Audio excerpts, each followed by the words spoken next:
Muito bom dia. Bom dia. Que a paz de Jesus esteja conosco mais uma vez. Possa tocar nossos corações, possa tocar nossas mentes, né? Para mais um dia de aprendizado, mais um dia de busca de forças para a nossa caminhada. É isso? A gente está sempre precisando. Muita força para a nossa caminhada. Hoje, nosso irmão Alan vai abordar o tema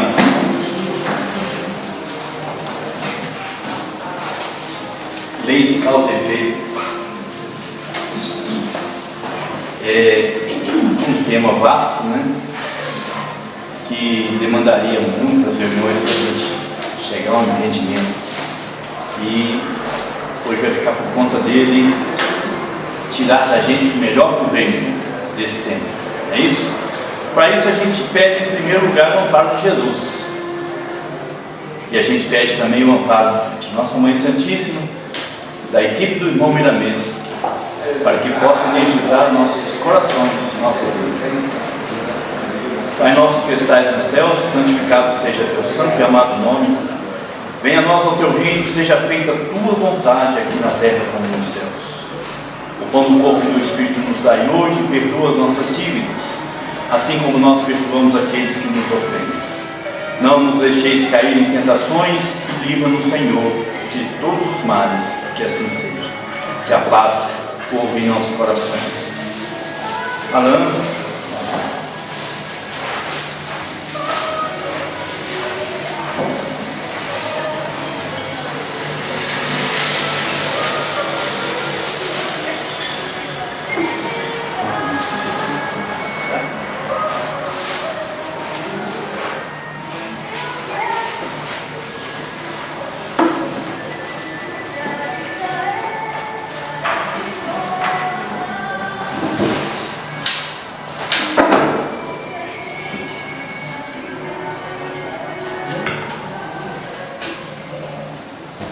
Bom dia a todos, bom dia a todas. Mais uma vez nós rogamos que a paz do nosso Senhor Jesus Cristo seja conosco em nossos corações, para que todos nós que estamos aqui reunidos nesta manhã, espíritos dos dois planos da vida, os encarnados, os desencarnados, possamos, através das reflexões que para nós serão trazidas, orientarmos os nossos pensamentos, compreendermos melhor a beleza e a perfeição das leis divinas que regem a nossa vida, de tal maneira que nós possamos, diante dos desafios que a vida nos propõe, superarmos estes desafios de maneira cristã, seguindo o caminho do Evangelho, que é o único caminho seguro para nós conquistarmos a verdadeira felicidade que tanto almejamos.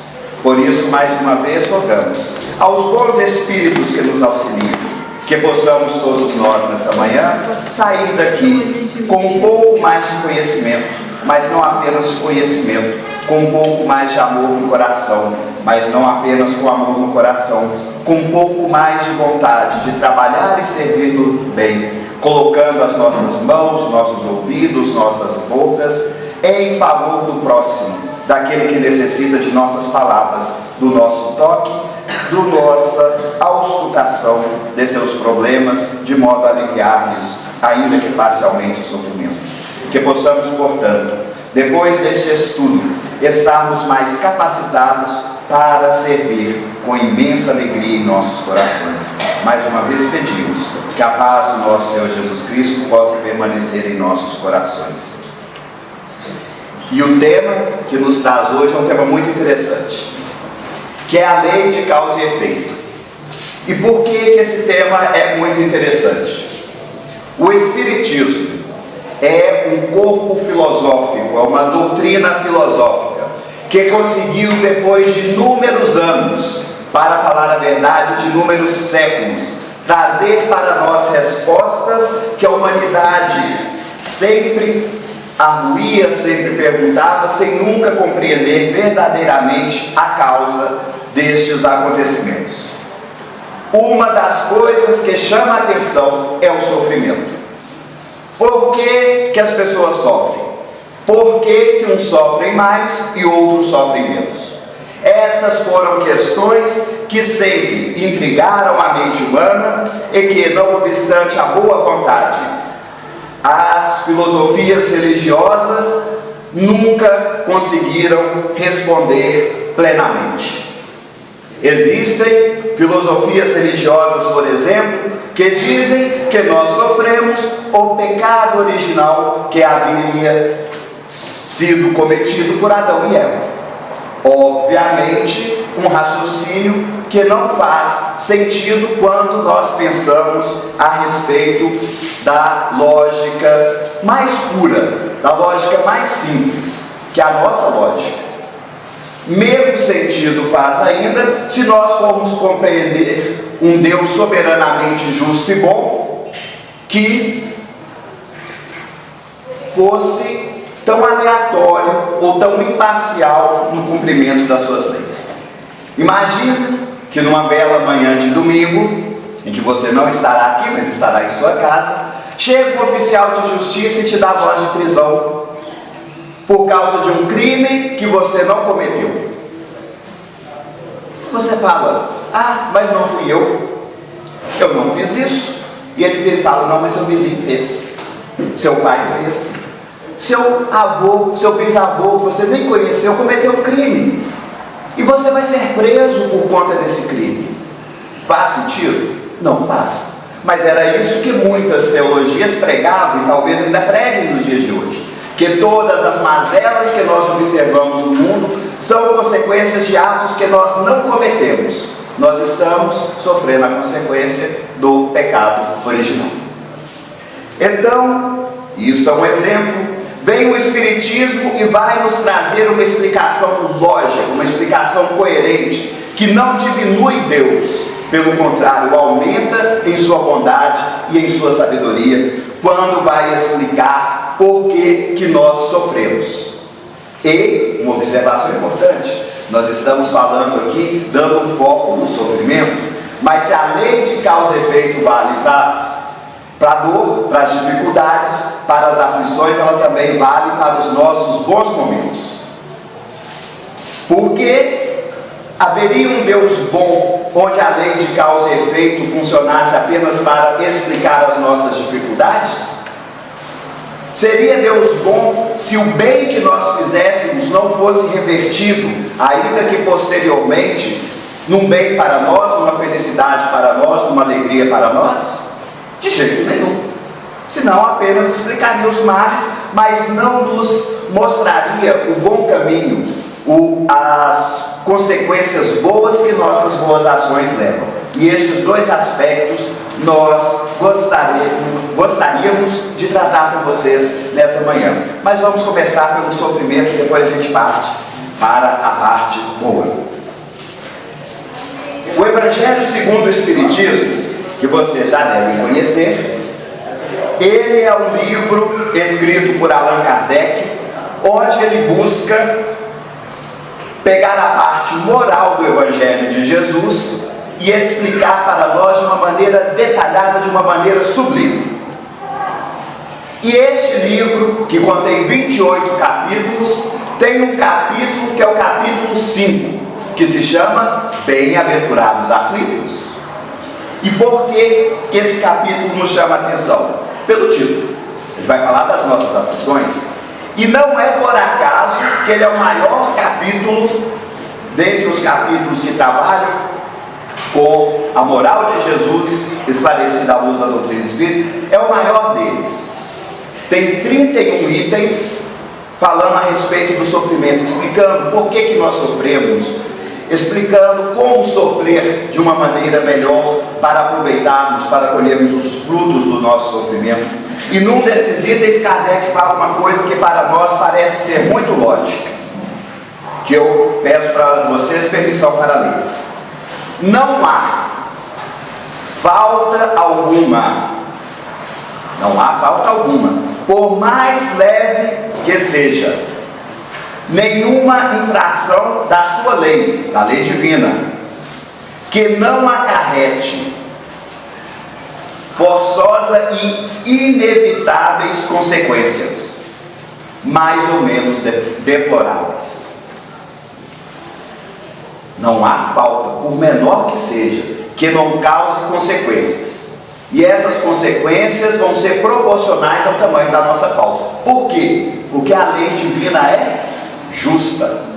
Então, de acordo com as nossas faltas, virão as consequências das nossas faltas. Isto é da lei. E aí, para dar exemplos, Kardec continua.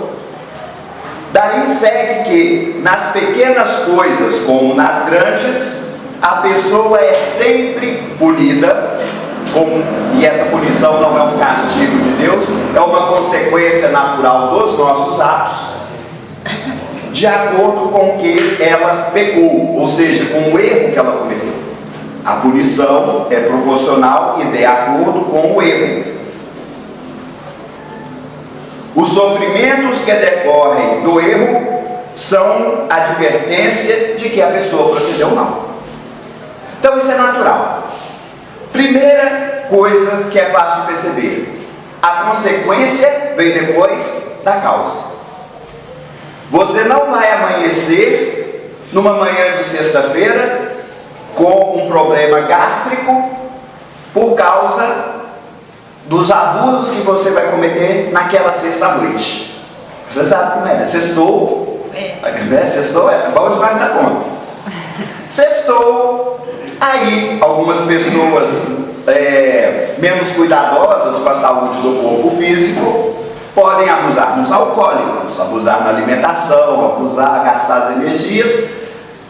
E faz sentido a pessoa acordar de manhã passando mal por causa de um exagero que ela talvez cometa à noite? Não faz sentido. Então nos diz a lógica mais simples, que a consequência vem depois da causa. Causa e efeito. E aí nós já temos o primeiro ensinamento dessa lei de causa e efeito, que o efeito vem depois da causa. Então, natural que aconteça é o seguinte: sextou e a pessoa abusa. Não estou interditando a ninguém chegar sexta-feira, passear com os amigos, comer algo diferente, confraternizar. Os abusos é que são o problema. Então fixemos nos abusos. E sextou e a pessoa abusou, só que ela esqueceu que da mesma forma que sextou, sabadará, e sabadou. É uma consequência, sextou, sabadará. Não está na Bíblia, mas devia estar. Eis que o Senhor disse: sextou logo, sabadará, e sabadou. E a partir do momento que sabadou, a pessoa que abusou da sua saúde vai sofrer as consequências depois, não antes.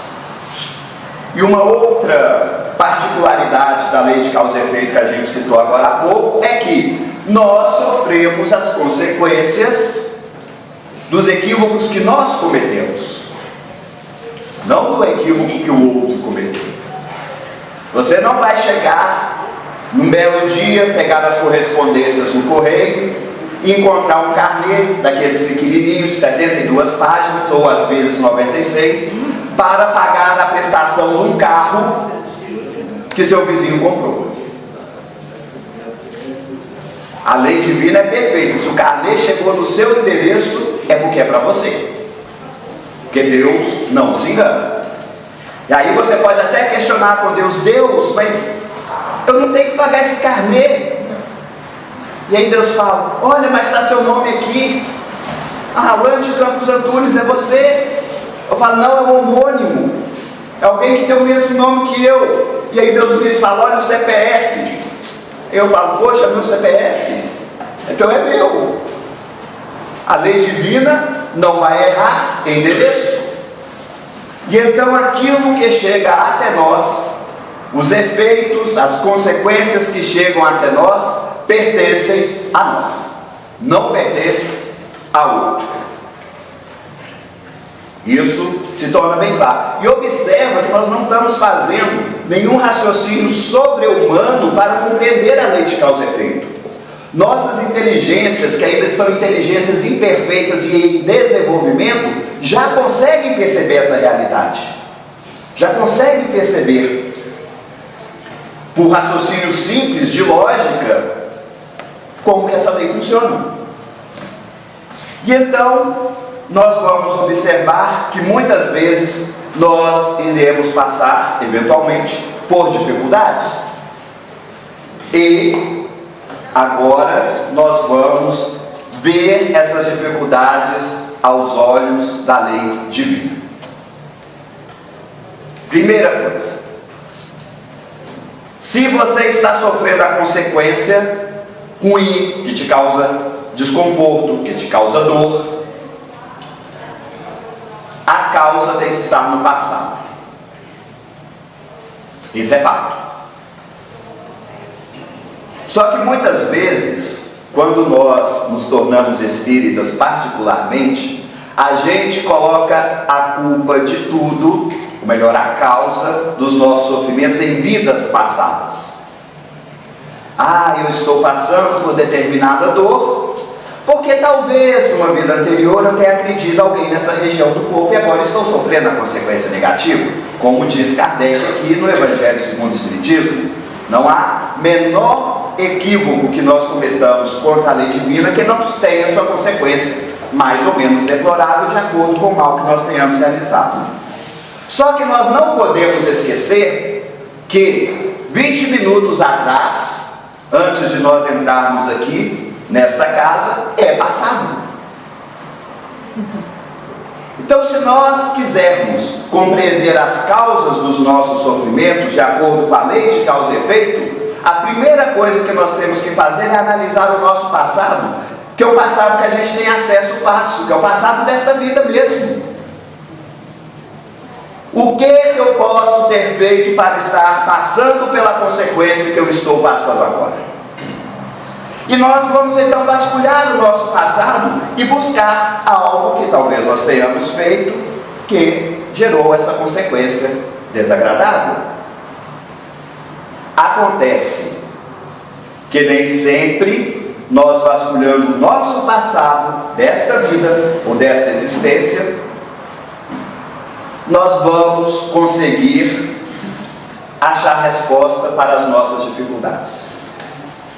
E para darmos exemplos simples, vamos começar com o exemplo de causa desta vida. Imagina uma pessoa que agora está passando por imensa dificuldade financeira. Está desempregada, sem dinheiro para pagar as contas, mesmo para suprir o mínimo de alimentação necessário para o seu lar. E essa pessoa, fazendo uma avaliação do seu passado, lembra que ela tinha um emprego muito bom, mas ela não ia muito com a cara do chefe. O chefe nem era tão ruim assim, mas era o pessoal gosta de pôr a culpa no anjo, né? Os anjos não batiam. É como se os anjos estão, né? Como se o meu amigo espiritual estivesse nesse momento batendo boca com um amigo espiritual do meu inimigo. Na verdade, os dois estão falando: o que é que nós vamos fazer para esses dois acertarem? Eles não estão discutindo meu anjo com o anjo do meu adversário, do meu inimigo. Estão querendo nosso bem, mas as pessoas colocam: meu anjo não bateu com o anjo do meu chefe. E depois de esforçar-se bravamente por 3 meses para manter-se no emprego, fala: não quero mais saber desse emprego. E vai embora, é demissão. Mas já tem outra coisa nisso? Não tem, depois eu arrumo. Mas não seria melhor? Esse emprego paga bem, é uma empresa boa, tem plano de saúde e tal. Não, mas esse chefe é insuportável. Não seria melhor, olha, tem o evangelho, fala para nós convivermos bem com a pessoa. Não, esse emprego não dá para mim. E pede demissão. E agora se encontra em dificuldade financeira.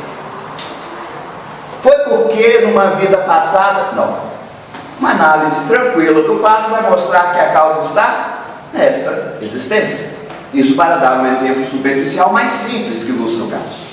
Mas existem casos que você pode buscar na vida passada que você não vai conseguir encontrar a causa deste efeito que a pessoa está passando agora.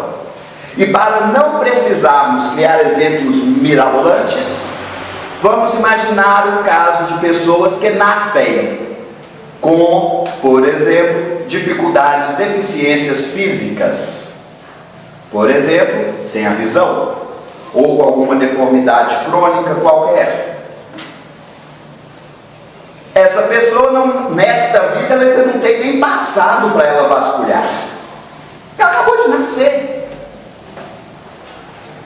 Talvez os pais possam pensar: meu Deus, mas por que eu fiz para a criança nascer desse jeito? Mas nós vamos chegar no caso dos pais, vamos focar na criança por enquanto. E aí, a criança pode ter cometido alguma falta que justifique ela nascer com essa dificuldade, a menos que chutinho na barriga seja uma falta perante a lei divina. A criança poderia pensar, se ela pensasse naquela idade: eu chutei muito a barriga da minha mãe, agora eu nasci com essa deformidade. Não faz sentido. Então existem casos em que, por mais que nós vasculhemos o passado da existência presente ou da vida presente, Kardec usa os dois termos, tanto vida passada quanto existência passada, vida atual como existência atual. Se nós formos vasculhar e não encontrarmos, como este caso que eu falei, é forçoso para que nós admitamos que a causa tem que estar no passado de uma existência anterior. É uma consequência natural desse raciocínio. Porque todo efeito tem uma causa. Porque Deus é soberanamente justo e bom. Eu não encontrei a causa aqui, a causa tem que estar no passado. E assim nós começamos a compreender a diversidade de sortes que as pessoas têm no mundo. Umas nascem ricas, outras nascem extremamente pobres, umas nascem extremamente ricas, e no meio desse caminho nós temos todo um leque de graduações. Umas nascem com saúde impecável e preservam essa saúde impecável a vida inteira. Outros nascem com uma saúde precária e convivem com uma saúde precária a vida inteira. Alguns nascem saudáveis, mas adquirem doenças e deformidades ao longo da vida. E uns são pessoas que têm relacionamentos afetivos felizes. Outras sofrem a vida inteira a falta de alguém que lhes faça companhia. E por aí nós poderíamos passar a manhã inteira tecendo exemplos a respeito dessa diversidade de sortes. O próprio termo diversidade de sortes dá a impressão que Deus jogou dado. Eu gostei de você. Você vai ter que ser saudável. Se eu não gostei disso, não. Eu vou dar uma doencinha para você aí. Não. A sorte, o acaso, como nós fantasiamos muitas vezes, ele não existe.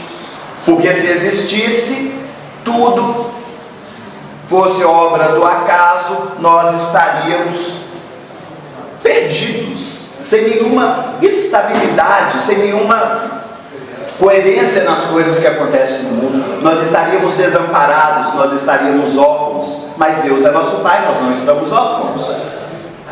Ok. Então nós já conseguimos compreender isso. Eu lembro uma vez que a gente fez uma experiência para falar a respeito do acaso. A gente estava num grupo de jovens, e eu não sei se vocês conhecem, todo mundo deve conhecer, aqueles macarrãozinhos de letrinha, sopinha de letra. As letrinhas miúdas, coisa minúscula. E aí eu propus para os jovens a seguinte experiência. Falei: vamos pegar, dei um punhado de macarrão para cada um, uma folha de papel que eles colocaram na mesa, e falou: vocês vão soltar esses macarrãozinhos de letrinhas para cima, eles vão cair na folha, e depois vocês vão procurar palavras que se formaram quando vocês jogaram os macarrõezinhos para cima. E então eles jogam o macarrão para cima, cai na folha, e se vocês fizerem um experimento mental agora, quem ficar muito curioso pode fazer em casa, depois faz a sopinha do macarrão. O dia hoje está meio quente para a sopinha. Quando a gente tiver mais frio, igual estava chovendo esses tempos atrás, faz a sopinha do macarrão. E para ver se vai formar alguma palavra. Só que eu não ia perder a chance de trollar os meninos. Aí, na hora que eles mostraram as folhas, eu que tinha simulado ter feito experiência, peguei minha folha, olha que legal que apareceu escrito na minha folha. Aí eu mostrei para eles e comecei a ler. Senhor, fazei um instrumento de vossa paz. Onde está a oração de São Francisco? Na folha. Que eu levei 4 horas para fazer, porque meio que as letras são difíceis de mexer. Nossa Senhora, precisei de uma lupa. E você põe ela no lugar e um balancinho que a folha dela cai fora. Vamos lá. E obviamente, eu trolei os meninos mais jovens, você sabe como é que é, né? Eles não iam perder a chance de... Ah, você roubou! Que tinha roubado mesmo, né? De propositalmente, mas tinha, né? Tinha sido perigoso. Mas por quê? Porque a ideia era exatamente mostrar que o acaso não produz os efeitos que a inteligência produz. Então imagina você e agora. Isso seria obra do acaso? Você é um ser que pensa, que sente, que tem sonhos, que tem frustrações, que tem desejos, que sofre, que se alegra. Esse ser complexo. Por isso eu estou falando só da mente, não é nem mexer no corpo físico ainda. Mas vamos olhar para o corpo. Um bocado de moléculas é atirada para o alto e de repente, ao longo de muitos anos, de milhares de anos, sim, mas elas vão se arrumando até compor o nosso corpo físico. Não. Existe uma inteligência superior por trás de todo esse mecanismo, de tal forma que permite a nossa existência como seres pensantes, permite que nós tenhamos o corpo que nós temos, que permite a existência das galáxias e dos universos. Hoje em dia já se fala em muitos universos. Não foi simplesmente um acaso de partículas espalhadas aleatoriamente que iriam construir essa maravilha que nós observamos hoje dentro de nós, ao nosso redor e no universo como um todo. Então essa história do acaso não existe. E as leis divinas também não estariam regidas pelo acaso. Só que existe um terceiro caso de dificuldades que nós passamos. Nem toda dificuldade que a gente vive é necessariamente consequência de equívocos do passado. Nem toda. Às vezes é consequência de escolhas conscientes que nós fizemos no passado, sem que necessariamente tenhamos errados contra a lei de Deus. E agora, enquanto eu vejo interrogações na mente de muitos, vamos dar um exemplo para ficar mais claro, porque está muito filosófico isso aí. Nós vamos começar com o exemplo da Bíblia, do Novo Testamento, de um evangelho. Jesus, numa determinada oportunidade, foi curar um cego. E aí, quando ele foi curar, os discípulos perguntaram para Jesus, muito curiosos que eles eram: Senhor, por que esse rapaz nasceu cego? Então, já vimos que é um cego de nascença. E os próprios discípulos colocam 2 hipóteses e perguntam para Jesus: quem pecou? Lembrando que pecar significa errar diante das leis divinas. Foi ele ou foram os pais dele? Olha que interessante a pergunta. Ou seja, os discípulos levantaram 2 hipóteses: ou que a cegueira dele era uma consequência de um erro de uma existência anterior. Sim, porque você nasceu cego e a condição dele era consequência de um pecado, e ele já nasceu cego, esse pecado tinha que estar numa existência anterior. Então a primeira pergunta dos discípulos já mostra que eles tinham conhecimento das existências anteriores. E a segunda pergunta reflete a crença do povo na época, que nós pagávamos, nós sofríamos as consequências dos erros dos nossos antepassados. E no caso, os discípulos se referem ao pai e à mãe daquele rapaz. Então são 2 hipóteses, mas a resposta de Jesus é mais surpreendente ainda. Porque ele diz que não foi nenhuma das duas hipóteses que os discípulos haviam levantado, foi uma terceira. Jesus fala assim: ele nasceu assim para que fosse cumprida a vontade do Pai. Vocês conseguem perceber a profundidade dessa resposta? Ele está falando o seguinte: olha, ele nasceu cego para ser curado por mim, e aí todos darão graças a Deus, glórias a Deus pela cura, pelo milagre que ocorreu com ele. Era uma missão. E eu fico imaginando a cena no plano espiritual. Jesus, essa história não está escrita em nenhum lugar, estou imaginando, exercitando a imaginação. Jesus está reunido com aquele monte de espírito que vai reencarnar para ajudá-lo na missão, os discípulos e tantos outros que aparecem no Evangelho, e de repente alguém vira e fala: olha, precisamos de alguém para nascer cego, para ser curado por Jesus. Quem aqui se habilita? Ninguém. Aí o rapazinho, o espírito, senhor, eu baixo. Beleza. Vai ligar, passa lá no RH, nós vamos assinar essa carteira lá, ó, reencarnar cego para ser curado por Jesus, quando tiver adulto. Porque foi curado. Ou seja, existem dificuldades pelas quais os espíritos passam, que são provas ou missões que eles elegem para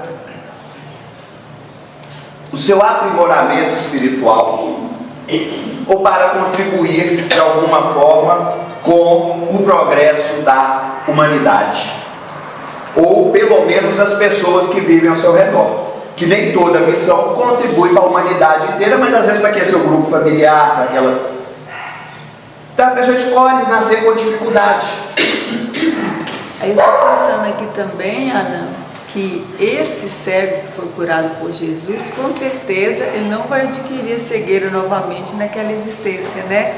Porque não era uma cegueira que estava na alma dele, estava no corpo para servir de testemunho mesmo, né?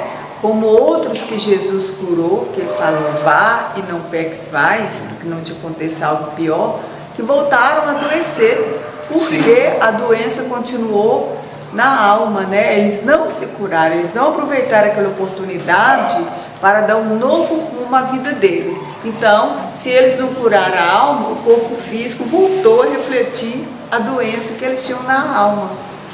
Exatamente. Porque ele não estava sofrendo uma expiação, ou seja, não tinha necessidade, ele escolheu. Então, a partir do momento que ele também foi curado, ele não ia mais passar, porque não tinha imperfeição. Esse é o detalhe.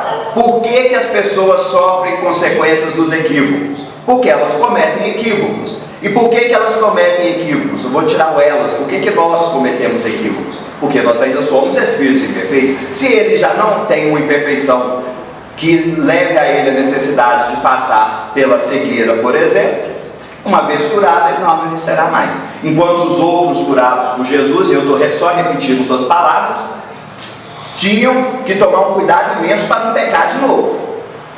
Porque Jesus curava o corpo e através dos seus ensinamentos dava o caminho para a pessoa curar a alma.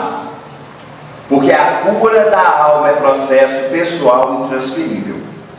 Jesus curava o corpo através dos seus poderes, através da manipulação dos fluidos universais que ele, com sua imensa sabedoria, manipulava de uma maneira tão sublime que ele era capaz de reconstituir um membro de uma pessoa aleijada. Eu me lembro que tem uma passagem do Evangelho muito interessante, que o evangelista narra que o aleijado, ele tinha a planta do pé torta, deformada. E ele volta, e a planta do pé dele, o corpo dele como um todo, volta ao normal. Pessoas que tinham a mão deformada, ela volta ao normal. Ou seja, um processo poderosíssimo de manipulação do fluido cósmico universal que Jesus tinha para restituir, para reconstruir imediatamente corpos que viriam voltar a adoecer se o espírito voltasse a pecar. Por isso que Jesus não dava garantia. Se você comprar qualquer eletroeletrônico nos dias de hoje, você tem garantia por lei. E se você pagar mais um pouquinho, ainda tem garantia estendida. Às vezes nem tão pouquinho assim. Mas Jesus não dava garantia, não. Jesus, você me curou, quanto tempo te cura? Vai no PEC mais, é você que vai dar o tempo de garantia da sua cura. Não sou eu, não. Então, muito bem lembrado.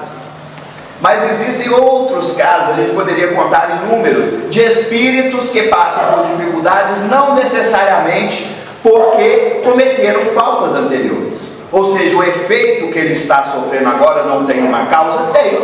Qual que é a causa? A missão que ele assumiu conscientemente. Só mais um. É porque eu estou lembrando aqui que eu estava ouvindo uma palestra falando a respeito do Chico, né? O Chico tinha aquele tanto de problemas, né, no olho, né, mal enxergava, problema com angina. Aí os bons espíritos propuseram para ele a cura, a gente te cura. E ele falou, não, eu prefiro ficar com essa doença, porque essa eu já conheço, eu sei lá quais que virão depois. Mas aí o próprio expositor, querendo, né, concluiu na fala dele o seguinte, que o Chico não tinha necessidade dessas doenças, não. Que foi mais como um exemplo, né, de como que podia fazer tanto, mesmo estando doente. Sim, pode ser uma escolha. Uma escolha, tá? Porque imagina, né? Como você vai pedir, nossa, seja resignado diante da pobreza, você estava no seu limite. Já que eu vou dar um exemplo, né? Mesmo porque ele dá o exemplo que a vida espiritual, da importância da vida espiritual, e não é resignado às suas próprias dificuldades. Né? Vamos falar em missionários, quem que é o maior de todos que nós conhecemos? Espírito que não precisava de passar por dor nenhuma e que sofreu um bocado na nossa mão. Jesus. Gente, eu fui torturado. Os filmes mais comerciais mostram o martírio do Cristo de uma maneira mais suavizada, que ainda assim é de indignar. Outros filmes que buscam ser mais realistas com o contexto histórico já dão uma visão que nos choca de compreender o tamanho da brutalidade que era a crucificação, como Jesus foi crucificado. Que nem a crucificação dele foi uma crucificação comum de acordo com o que se fazia naquela época. Ela teve outros requintes de crueldade. Por que Jesus passou por isso? Ele precisava do Espírito mais perfeito com o qual nós já tivemos contato. Missão. Missionário maior. E o nosso ceguinho, missionário menor. Então isso é que é importante da gente ver. E existem espíritos que ainda não são missionários, mas que escolhem dificuldades para passar por provas. Qual é a diferença de uma prova para uma missão? Uma prova é quando o espírito escolhe uma situação desafiadora, tipo a riqueza, e sim, a riqueza é uma prova. Dá tempo, vou contar um caso de uma pessoa que passou pela prova da riqueza. O missionário não precisa mais, já superou aquilo. Então ele escolhe passar por aquela situação para auxiliar os que estão ao seu redor. O espírito que escolhe uma situação difícil por prova, ele ainda não adquiriu aquela qualidade, mas ele resolve passar por aquela situação difícil para ser provado e através daquela dificuldade ele adquirir ou consolidar aquela qualidade que ele deseja conquistar. Então vamos pegar um exemplo de uma pessoa que escolhe nascer na pobreza para consolidar ou para exercitar sua humildade, a capacidade que ela tem de resistir às tentações de ganhar dinheiro fácil. Ela ainda está construindo aquela qualidade. Então, aquilo ali para ela é uma prova. Ela está se testando, o próprio nome já diz prova. Ela se pôs naquela situação para provar para exercitar a conquista daquela qualidade. No caso nosso aqui é a humildade, a resistência às tentações de ganhar dinheiro fácil, enfim. O missionário não, ele já passou por isso, ele tira aquilo de letra. Então ele escolhe passar por aquela situação para, com o exemplo dele, como o caso do Chico pode ser um exemplo, para através daquela exemplificação, ele mostrar para os outros que ele já resistiu e que é possível qualquer um resistir. Então essa é a diferença de prova para missão. Mas nos dois casos, não é consequência do equívoco do passado, e sim uma escolha do Espírito. Então às vezes nós vemos, nós espíritas, às vezes nós viciamos os nossos raciocínios, e aí a gente passa na rua, ou no hospital, ou enfim, ouve falar de um caso, a gente olha, nossa, coitado, deve ter aprontado na vida anterior para estar desse jeito. E às vezes lá tem um espírito iluminado, muito melhor do que a gente, que se pudesse ler o nosso pensamento, ele olhar para a gente e falar, sabe nada, inocente. Sabe nada. E ali é um espírito missionário. E mesmo porque não compete a gente julgar, ajudar no que for necessário, no que for possível de nós ajudarmos e seguirmos adiante sem julgar. Não julgueis para não serem julgados. E aí, algumas pessoas podem estar perguntando, nossa, e meu caso? Será se é expiação da vida presente, da vida passada? Será se é prova ou missão? Muito humildes que nós somos, nós vamos olhar e falar, já sei, eu sou um missionário. Porque nós somos humildes. Sou um missionário, com ele maiúsculo. Só que muitas das vezes a gente não vai ter agora a resposta para esse questionamento. Mas eu acho, Alan, que se a gente observar como que a gente passa pelas situações, a gente vai ter uma noção. Vai ter uma indicação. Vai. Porque normalmente a pessoa que está em expiação, ela é mais revoltada, a pessoa, mas não é regra geral, a pessoa que está em prova, como ela já escolheu aquilo, ela costuma ser mais resignada diante das dificuldades.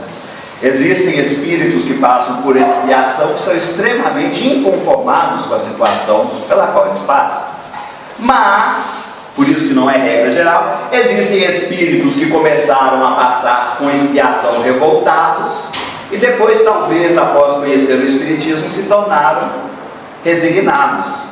Então, parece que é uma prova, mas não deixa de ser uma expiação. Bem rapidinho, é que uma vez eu fui à feira, faz já algum tempo, né? E tinha uma moça experimentando um pouco, pegando as roupas e colocando assim na frente e se mirando toda, mas não se mirava de qualquer jeito, ela se mirava orgulhando do que ela via na frente. E ela não tinha pernas, as pernas dela não eram que nem a nossa, eram pernas mecânicas. Eu olhei para aquilo e falei, meu Deus, eu fiquei muito impressionada. Com o jeito que a mulher colocava a roupa na frente e se mirava, assim, sabe? E ela não tinha as duas pernas. Ou seja, sem revolta, sem raiva, sem inconformação. Eu que tenho minhas duas pernas não me miro assim. Pois é. Meu Deus, o que é isso? Pode ser uma prova, mas pode ser uma expiação com a qual ela já compreendeu, ainda que não conscientemente, é algo necessário dela passar. Não sabemos. Mas por que então que eu estou falando isso? Porque muitas vezes nós não vamos saber agora por que é que a gente está passando por aquilo. Não vai saber. Mas isso é importante para nós tirarmos um bom proveito? Imagina que nós estamos passando por uma situação que nos exige amar alguém difícil. Aí nós vamos supor 3 possibilidades. É expiação, é prova ou é missão. Se for expiação, o que você vai ter que fazer de acordo com o Evangelho? Amar. Se for prova, o que você vai ter que fazer segundo o Evangelho? Amar. E se for missão? Amar.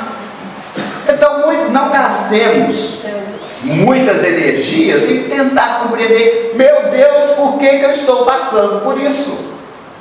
Porque um dia nós vamos saber. Mas, por enquanto, o que nós podemos fazer?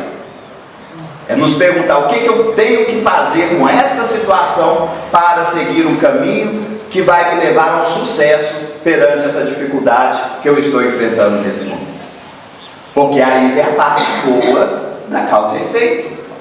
Se nós sofremos as consequências negativas dos nossos equívocos, igualmente nós sofremos, lembrando que sofrer aqui significa passar por.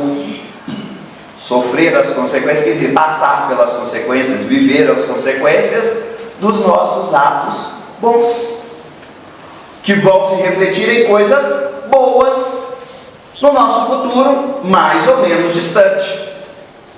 Mas aí às vezes as pessoas se perguntam: mas eu sou tão bom, e às vezes é mesmo. Por que eu estou passando por essa dificuldade? Ou fulano é tão bom, por que ela passa por tanto sofrimento? E a resposta é simples. Lembra que a consequência, ou seja, o efeito, vem no futuro. Então tem um descasamento entre o momento que a gente realiza os atos e o momento em que nós sofremos as consequências. Algumas consequências são mais imediatas. Por exemplo, a literatura espírita, os romances espíritas, vez ou outra nos trazem casos de pessoas que atentaram contra a vida de outrem e logo em seguida já são tomados por um remorso que vai lhes corroer o resto da existência. Por outro lado, não é difícil de nós localizarmos igualmente pessoas que cometem crimes, que pecam, que cometem equívocos perante a lei divina e até a ficha cair, ou seja, até a consciência despertar, vivem normalmente como se nada tivessem fazendo ou feito de errado. Então tem um lapso de tempo. Então o bem que nós fazemos agora, desde já vai nos auxiliar a termos uma vida melhor. Isso é fato. Mas nós só teremos o fruto integral destes bons atos no futuro. Então muitas vezes o bem que nós estamos fazendo agora, ainda que já nos traga tranquilidade, fortaleza para enfrentar as dificuldades, não vão necessariamente resolver as dificuldades de uma hora para outra. Porque as dificuldades de agora são consequência dos equívocos do passado e a felicidade futura é consequência do bem de agora. Tem esse descasamento.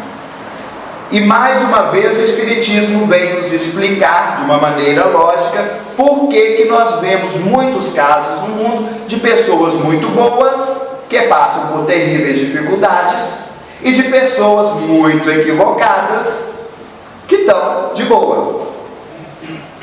Dá uma sensação de injustiça, né? Beleza. Quando a gente olha de uma vida só, o mundo parece o lugar mais injusto do mundo, com perdão da repetição da palavra mundo duas vezes na mesma frase. Mas aí tem o outro lado da moeda, né? Jesus falou: cada qual será julgado conforme as suas obras. Sim. Aquele que mais tem, mais será cobrado. Sim. E nós também estamos dentro do nosso estado de evolução. Exatamente. E da mesma forma que a cada um segundo as suas obras, as obras equivocadas, nós vamos receber consequências dolorosas, aflitivas. E cada um segundo as suas obras, as obras boas vão resultar para nós desde já uma paz de espírito que vai nos ajudar a enfrentar as dificuldades e no futuro a felicidade plena. Aí vem a justiça de Deus, é a reencarnação. Exatamente. Aí vem também aquele negócio da injustiça que ela falou. Então quando nós olhamos uma única existência, nós vamos ver injustiças. Quando nós ampliamos o nosso leque, nós vamos ver uma justiça perfeita. Porque é uma justiça de Deus e Deus é perfeito. Por isso que eu particularmente gosto muito dos romances espíritas, principalmente aqueles assim que você pega e vê que é uma história coerente, que é algo sério, e aí a gente precisa fazer igual o Paulo falou, examina tudo, entende bem. Mas você pega, olha, isso aqui está certinho com o que os Espíritos ensinam, igual para aquele caso e tal. Porque eles nos trazem isso, nos trazem essa noção. E, para ilustrar, porque nós filosofamos muito, vamos contar o caso de uma aparente injustiça. E aí eu peço um favor para vocês. Nós vamos fazer um acordo aqui antes de eu começar a contar esse caso. Se alguém já conhece essa história que eu vou contar, faz cara de que não conhece, faz cara de nossa, que interessante, para não deixar o expositor constrangido. Tá? E quem não conhece mesmo, espero que goste da história. Era uma vez um rapaz, um homem, já não tão rapaz, mas um homem de meia idade, que trabalhava numa casa espírita. E ele era reconhecido não apenas pelos colegas espíritas encarnados, mas também pelos espíritos que o assistiam, como uma pessoa de um coração muito bom. Ele era passista. Sempre que as pessoas necessitavam de algum auxílio, por exemplo, vez ou outra, pessoas que procuravam porque precisavam do medicamento, não tinha dinheiro, e ele também não tinha dinheiro sobrando, mas às vezes ele tirava do que talvez não fizesse falta no lar e dava para a pessoa. Então era uma pessoa assim, muito boa, que era admirado por todos, inclusive pelo mundo espiritual. Mas se nós olharmos a vida deste homem, nós vamos achar que ele está passando por uma injustiça terrível, terrível. Porque ele sofre de uma doença seríssima que causa ulcerações no corpo, eczemas, de tal forma que seu corpo parece que é o corpo de uma pessoa que sofreu queimaduras que não se cicatrizam. E essa doença lhe causa inconforto terrível, terrível. Mas aí nós nos perguntamos, olha a injustiça que você falou. Gente, o cara ajuda todo mundo, ele tira às vezes do que vai fazer falta para um conforto a mais, um alimento mais sofisticado lá na casa dele, para ajudar os outros. Ele vai lá na fraternidade, ele aplica paz. Gente, mas ele é um exemplo, eu queria ser como ele, uma pessoa tão boa assim, mas por que ele passa por tantos padecimentos? Mas, além das dificuldades financeiras, além da doença que ele consome o corpo e que lhe causa dores e desconforto, ele ainda vive uma solidão no seu coração. Não obstante, há algum tempo atrás, ele tem encontrado a jovem que foi a eleita do seu coração, e ele tivesse com ela contraído o matrimônio e tivessem vivido alguns dias felizes, ela o abandonou. E agora ele foi relegado à solidão. E mais uma vez, se esse nosso irmão fosse uma pessoa inconformada, certamente ele estaria perguntando para si mesmo: por que eu? Por quê? Por quê, meu Deus? E talvez alguns de nós estejamos perguntando nesse momento: por quê? E aí você olha uma única existência e você vê injustiça. Mas, devido às simpatias que ele conquistou no mundo espiritual, um espírito pede para que a equipe espiritual visite o lar dele e o auxilie das maneiras possíveis para ele passar por esse momento de dificuldade. E a equipe espiritual vai até o lar dele, e enquanto eles conversam a respeito do caso, o instrutor revela ao André Luiz, espírito que fazia parte da equipe, a história passada desse nosso amigo. Há algum tempo atrás, numa encarnação, numa existência anterior, ele era um filho adotivo, mas tratado como filho legítimo, de um senhor de escravos, viúvo, que resolve contrair segundas núpcias com uma bela jovem. Uma bela jovem. E esta jovem casa com o pai dele, mas ele se interessa pela jovem, que é a esposa do pai, e a recíproca é verdadeira. A jovem também se encanta por ele. E então os dois decidem que para poder satisfazer os seus desejos de união, vão matar o pai. Vão matar o pai. E elaboram um plano, os dois juntos, que é concretizado com a ajuda de dois capatazes da fazenda, que eram amigos desse jovem. E o pai adormece, eles dão algo para o pai dormir, e provocam um incêndio no quarto onde o homem está dormindo, para parecer um acidente, de tal forma que as chamas consomem o quarto e, consequentemente, tiram a vida do pai, que no mundo espiritual, inclusive, começa a perseguir o filho, porque nós sabemos que o corpo morre, mas o espírito liberta. E um espírito que sofreu, por exemplo, igual esse caso, um assassinato, quando ele desperta no mundo espiritual, ele tem o livre-arbítrio dele. Ele pode buscar seguir os ensinamentos de Jesus e perdoar, mas, nesse caso específico, o pai optou por perseguir o filho, e já naquela existência ele começa a sofrer as consequências dos remorsos e tudo mais. No mundo espiritual, ele sofre quando a sua consciência o acusa do mal que ele fez. Já no mundo espiritual, seu corpo espiritual começa a ficar como se estivesse em chamas, consequência da consciência culpada que plasma nele aquela sensação de estar pegando fogo. Lembra do Kardec aqui no início do nosso estudo? As consequências proporcionais ao fato. A consequência dele estar culpado é que ele matou o pai queimado. O perispírito dele, que é muito maleável ao pensamento, vai refletir o quê? Seu corpo em chamas, ou sofrendo as consequências de queimaduras. E aí, arrependido, esse nosso irmão obtém uma nova encarnação onde ele possa reparar os erros cometidos. Não é castigo.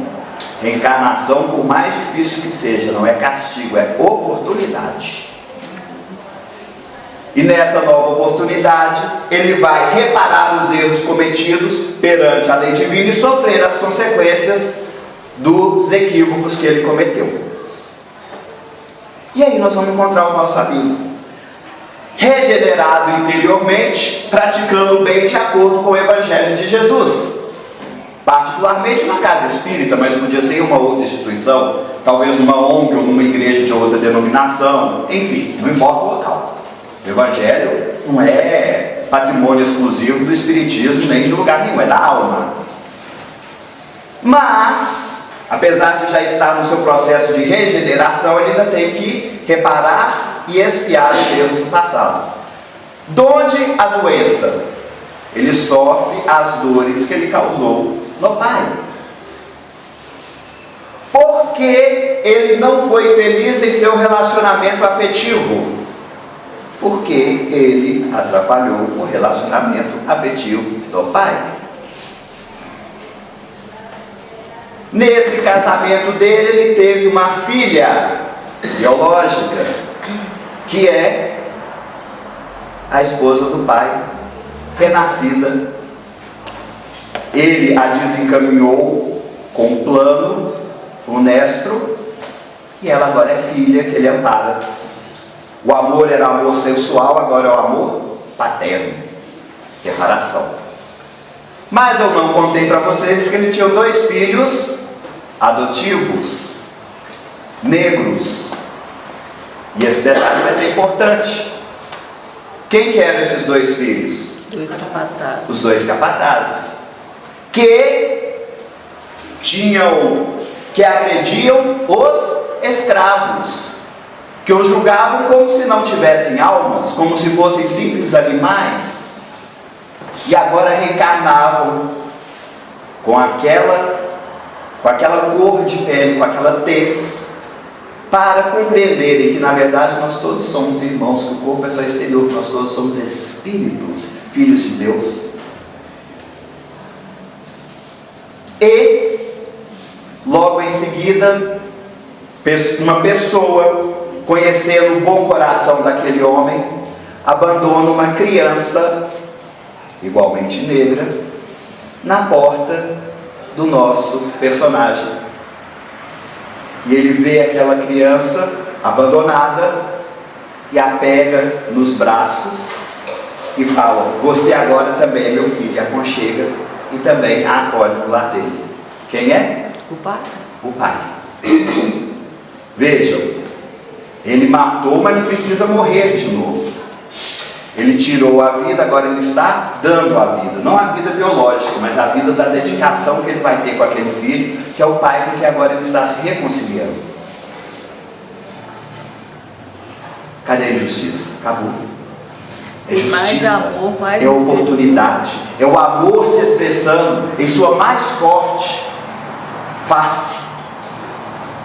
E para concluirmos essa história e consequentemente os nossos casos sobre lei de causa e efeito, o espírito amigo que está lá na equipe socorrista ainda fala uma coisa, que é a seguinte: você está vendo essa doença que ele tem? Era para ser muito mais grave, a ponto de deixá-lo incapacitado para qualquer atividade. Mas o bem que ele faz retorna para ele de forma a atenuar seus sofrimentos, de maneira que, ao invés de ele ser uma pessoa incapacitada no leito de hospital, ele, apesar das dores e das dificuldades, pode continuar trabalhando em prol do próximo, em prol de si mesmo. O que Pedro já dizia, é o amor que cobre a multidão de pecados. Então, meus amigos, saibamos que toda causa tem uma consequência, mas que as coisas boas também têm consequências boas. E ainda que o mundo esteja desmoronando ao nosso redor, não nos esqueçamos que o bem que nós fazemos hoje, em qualquer lugar, será o nosso advogado em todos os lugares. Ninguém nunca perde por amar, ninguém nunca perde por fazer o bem. Então sigamos em frente, confiantes em Deus, confiantes em Jesus, para a conquista da nossa felicidade definitiva. Muitíssimo obrigado pela presença de todos e até uma nova oportunidade, se Deus assim o permitir. Fiquem em paz. Alan, como chama esse livro? Livro Ação e Reação. Essa história do Ação Essa história do livro Ação e Reação, não me lembro exatamente o capítulo. Se você não for embora agora, eu vou vasculhar ali no Oráculo da Humanidade de Paulo. Aí eu vou falar para todos, deixa anotado aqui.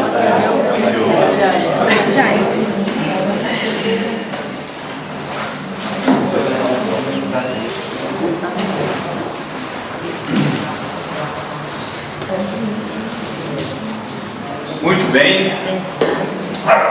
Gostaram? Muito. Realmente, a gente, cada vez que escuta a palavra, cada vez que escuta essas histórias que a doutrina nos traz, abre uma esperança, abre um leque de tranquilidade, de conformidade com a vida. A gente começa a compreender mais por que as coisas acontecem. E isso alivia nosso coração, né? Porque quanta depressão, quanta ansiedade está havendo no nosso meio, por causa dessa correria das atividades. A gente quer passar por cima de tudo, a gente quer, né? Quer saber tudo, quer fazer tudo, e isso deixa a gente muito atordoado.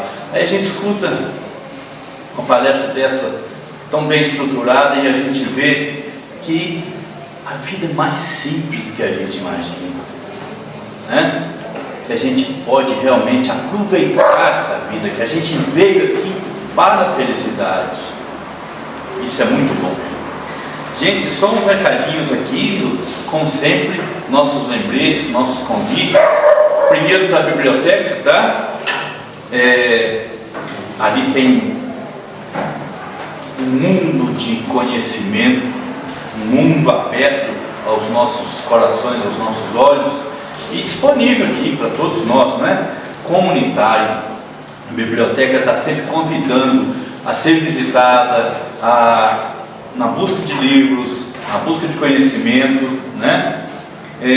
Curso de tarefeiros, inclusive nós estamos precisando de tarefeiro aqui para portaria, para receber as pessoas. Nós estamos precisando aqui. Alguém que se interessar, pode conversar com os jovens ali, né? Enfim, é uma oportunidade de trabalho. Cestas básicas, não sei se vocês observam, mas todo domingo tem alguém ali pedindo uma cesta básica extra, né? Tem já as cestas básicas que a gente entrega regularmente. Então, quem puder trazer alguma coisa sempre, seja um pouquinho, mas é o pouco com Deus, é muito, sempre foi, sempre será. E no mais, gente, é agradecer essa oportunidade, agradecer a Deus, ao nosso anjo guardião, por ter nos guiado para essa fortuita festa, esse jantar, esse banquete que a gente recebeu aqui. Doravante, o passe será dado e a gente vai rogar a nossa Mãe Santíssima que nos acompanhe a todos os cantos que a gente for, levando o amparo, levando as energias boas aqui adquiridas, levando essa paz e esse manto de amor e fraternidade para todos aqueles que cruzarem o nosso caminho. Ave Maria, cheia sois de graça, o Senhor é convosco. Bendita sois vós entre as mulheres, e bendito é o fruto de vosso ventre, Jesus. Santa Maria, Mãe de Jesus, rogue a Deus por nós, os pecadores, agora e na hora de nossa partida. Que assim seja. Muita paz a todos.